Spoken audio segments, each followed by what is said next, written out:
हिंदी भाषा। बच्चों, आज हम हिंदी भाषा के विषय में जानेंगे और समझेंगे कि भाषा किसे कहते हैं। भाषा के लक्षण जानेंगे। देखो, यह मेरा छोटा भाई है। कितना प्यारा है। ये क्या बोल रहा है? ये बोल रहा है कि मुझे पानी चाहिए। आपको कैसे पता? इसने तो पानी शब्द बोला नहीं। यह पानी को नीनी बोलता है, जिससे हमें पता चल जाता है कि इसे पानी चाहिए। इस प्रकार अपने मन के विचार प्रकट करने के अनेक साधन हैं, जैसे इशारा करना, सिर हिलाना, ताली बजाकर, बोलना या लिखना आदि। गूंगा व्यक्ति संकेतों द्वारा अपनी बात समझाने की चेष्टा करता है, लेकिन इनमें सभी साधन भाषा नहीं है। अस्पष्ट ध्वनियां निकालने से पूरी बात स्पष्ट नहीं होती। भाषा शब्द भाष धातु से बना है। इसका अर्थ है बोलना। भाषा मनुष्य के मुख से उच्चारित होती है। जिन सार्थक ध्वनियों को बोलकर मनुष्य अपनी बात कहते हैं, उन्हें भाषा कहते हैं। हिंदी में पवन शब्द तभी अर्थवान है जबकि उसमें क्रम है, व्यवस्था है और यह हवा के अर्थ के लिए है। यदि इन ध्वनियों को उलट दिया जाए तो इसका अर्थ नष्ट हो जाता है। संसार की एक भाषा नहीं है, अनेक भाषाएं हैं, जैसे हिंदी, अंग्रेजी, तमिल, पंजाबी, उर्दू आदि। एक ही वस्तु के लिए हर भाषा में अलग शब्द हैं, जैसे हिंदी में जल, अंग्रेजी में वाटर, तमिल में तन्नी, उर्दू में आब। भाषा वह साधन है जिसके द्वारा मनुष्य अपने मन के भावों और विचारों को बोलकर या लिखकर दूसरे मनुष्यों के सामने प्रकट करता है। दूसरे शब्दों में, विचारों के आदान प्रदान के साधन को भाषा कहते हैं। मुख्यतः भाषा के निम्नलिखित लक्षण होते हैं। 1. भाषा मनुष्य के मुख से उच्चारित होती है। 2. एक ही वस्तु और उसके अर्थ के लिए भाषा में एक निश्चित ध्वनि समूह होता है। 3. भाषा का उद्देश्य विचारों का आदान प्रदान है। 4. भाषा में विभिन्न ध्वनियों से सार्थक शब्दों का निर्माण होता है। 5. हर भाषा की अपनी व्यवस्था होती है, अपने नियम होते हैं। 6. भाषा में व्यवस्थित शब्द ही प्रयुक्त होते हैं। आओ दोहराएं। जिन सार्थक ध्वनियों को बोलकर मनुष्य अपनी बात कहते हैं, उन्हें भाषा कहते हैं। एक ही वस्तु के लिए हर भाषा में अलग शब्द हैं। विचारों के आदान प्रदान के साधन को भाषा कहते हैं।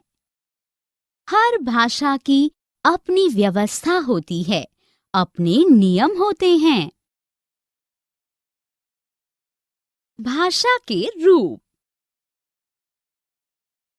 बच्चों, आज हम भाषा के रूप विषय में जानेंगे और समझेंगे कि भाषा के कितने रूप होते हैं, लिपि क्या होती है, लिपि की आवश्यकता क्यों पड़ी, व्याकरण से परिचित होंगे। कक्षा में शिक्षक द्वारा बोलकर पढ़ाना तथा बच्चों द्वारा पुस्तक में लिखना, यह दोनों भाषा के रूप हैं। अतः हम कह सकते हैं कि भाषा के दो रूप हैं, मौखिक भाषा व लिखित भाषा। मौखिक भाषा: जब मनुष्य अपने भावों और विचारों को बोलकर प्रकट करता है तो वह भाषा का मौखिक रूप कहलाता है। रेडियो व टीवी पर प्रसारित होने वाले कार्यक्रम, बातचीत, भाषण, कविता पाठ, समाचार का वर्णन मौखिक भाषा के विभिन्न रूप हैं। भाषा का मौखिक रूप सबसे पुराना है, क्योंकि मनुष्य ने पहले बोलना सीखा, बाद में लिखना।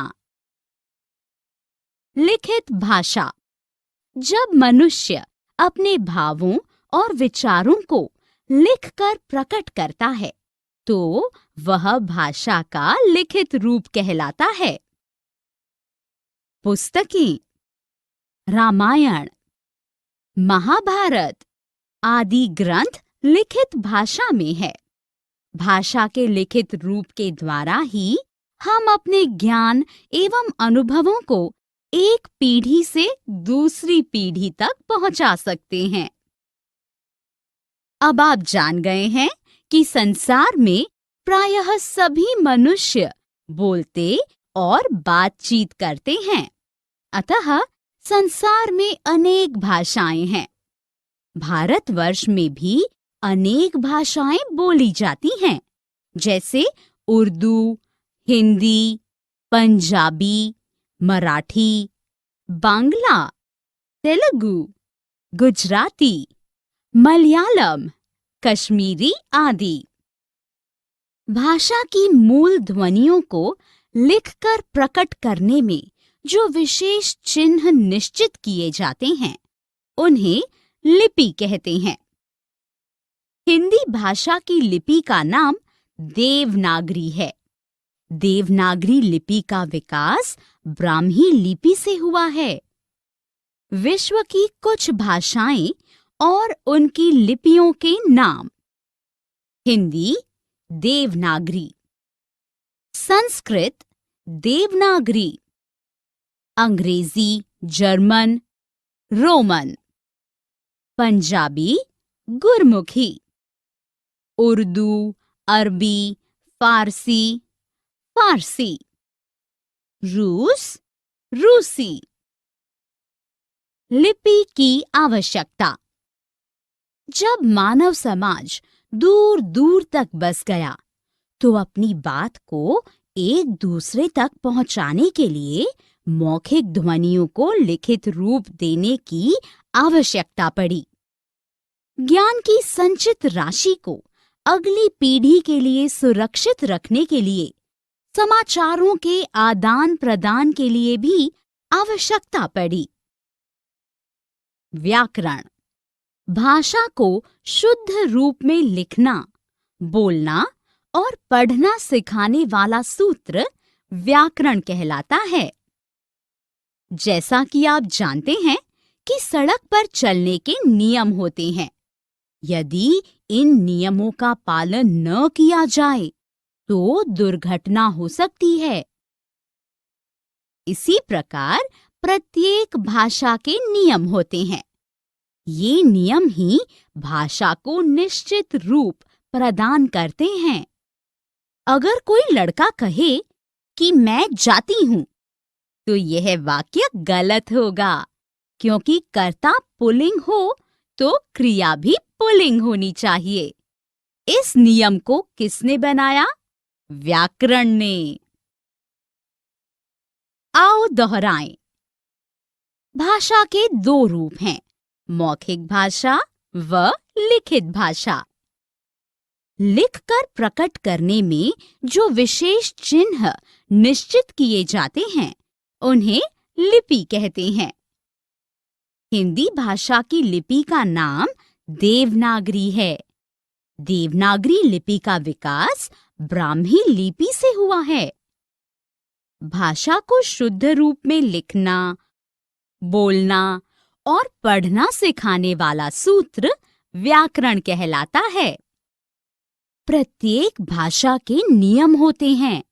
ये नियम ही भाषा को निश्चित रूप प्रदान करते हैं।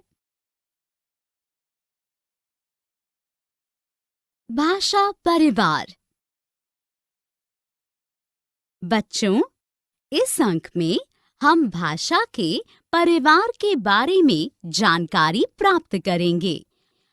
भाषा के परिवार के बारे में जानेंगे।